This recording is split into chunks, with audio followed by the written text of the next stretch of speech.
Shri Venkateswara gold తాకట్టులో ఉన్న మీ బంగారాన్ని విడిపించి కొనబడును.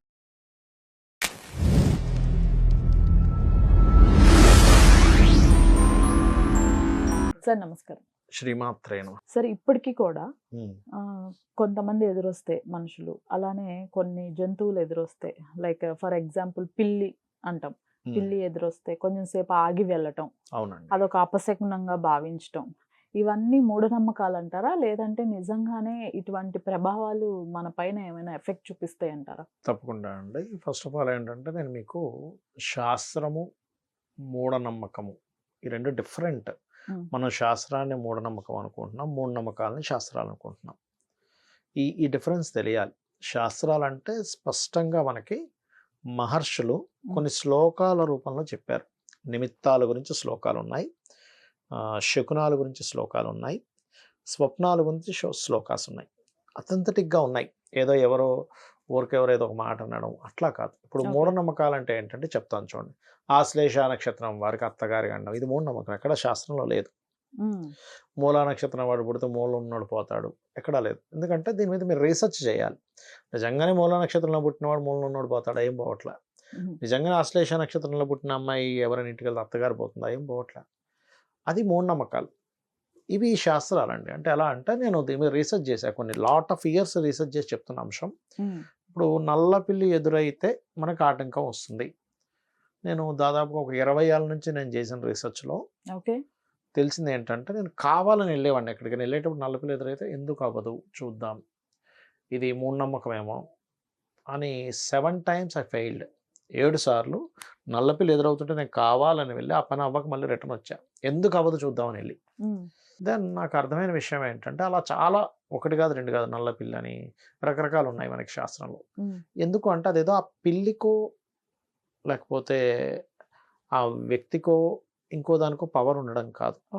లాంగ్వేజ్ ఆఫ్ అమ్మవారు, ప్రకృతి యొక్క లాంగ్వేజ్ అది. ప్రకృతి ఏం చెప్తుందంటే, నువ్వు వెళ్తున్న పని వేస్ట్ అవుతుంది, సో నువ్వు కరెక్ట్గా చెక్ చేసుకుని వెళ్ళి ఒకసారి. మీకు అంతదాకా ఎందుకు, నేను చిన్న లాజిక్ చెప్తా.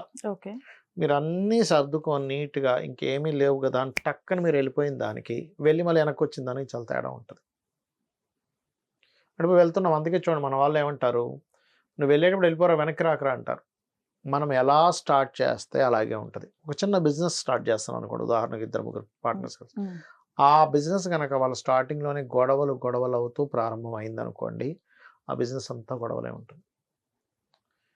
నేను చాలా చూశానండి అలాంటిది. ఇంకోటి దీన్ని శకునము, నిమిత్తము అంటారు. శకునం అంటే మనకు ఎదురయ్యేదాన్ని, మనం బయలుదేరే ముందు ఇలాంటిది ఎదురవుతుంది.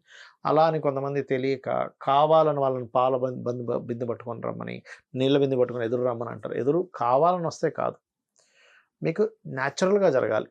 న్యాచురల్గా శవం వస్తే మంచిది అంటారు, గుడ్, శివంతో సమం కాబట్టి. అదేవిధంగా ముత్తైదు వస్తే మంచిది అంటారు. అంటే ఇక్కడ ఏంటంటే వాళ్ళకేదో ఎనర్జీ ఉంది, లేకపోతే పాపం భర్త చనిపోయిన ఆవిడ ఎదురొస్తే మంచిది కాదు, లేకపోతే బ్రాహ్మణుడు ఎదురొస్తే మంచిది కాదు అంటారు. అంటే అలా వాళ్ళకేదో పవర్ ఉందని కాదు అక్కడ. ఆవిడ వచ్చేస్తే ఇతనికి ఏదో చెడు చేసేసేంత శక్తి ఆవిడకి ఉందని కాదు. నేచర్ ఆవిడంతా కోల్పోయింది పాపం లైఫ్లో. ఆ కోల్పోయిన ఎనర్జీ అనే ఒక విషయాన్ని చెప్తూ ఒక సబ్జెక్ట్గా చెప్పింది. శివుడు మరి శవం కూడా అన్నీ కోల్పోయింది కదా అంటే శివంలో కలిసిపోయింది అది. అట్లాగే ఒంటి బ్రాహ్మణుడు ఎదురు రాకూడదు అంటారు. దాని అర్థం ఏమిటంటే, బ్రాహ్మణుడు అంటే ఏంటి, బ్రహ్మజ్ఞానం కలిగిన వాడు, ఎప్పుడు సింగిల్గా తిరగడం కాదు, పక్కన ఎవరినో ఒకరిని పెట్టుకుని వాడికి బ్రహ్మజ్ఞానం నేర్పించాలని అర్థం. ఇట్లా ఇన్ డీటెయిల్డ్గా మనం లోతుగా ఆలోచించి చెప్పే వేరే ఉంటాయి, దానికి ఎనర్జీ వేరే ఉంటుంది.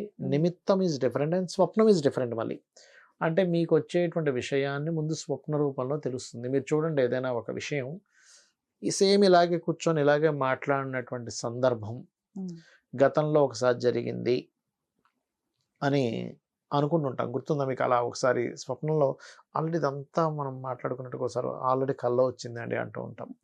అది ఎందుకు, ఎలాగా అంటే బికాజ్ ఆఫ్ కారణం అది, అట్లా అనమాట. ఓకే, అది మెయిన్. అండ్ అట్లాగే ఇంకో విషయం ఏంటంటే, ఇక్కడ స్వప్నం మనకి ఏదైనా చెడు స్వప్నం వచ్చిందంటే అది ఎలా వచ్చింది అనేది చూసుకోవాలి. అంటే దాంట్లో మీరు సఫర్ అయ్యారా, ఆనందంగా ఉన్నారా, లేకపోతే దానివల్ల మీకు ఏదైనా ఇండికేషన్ ఇస్తుందా? 3 రకాలుగా ఉంటుంది.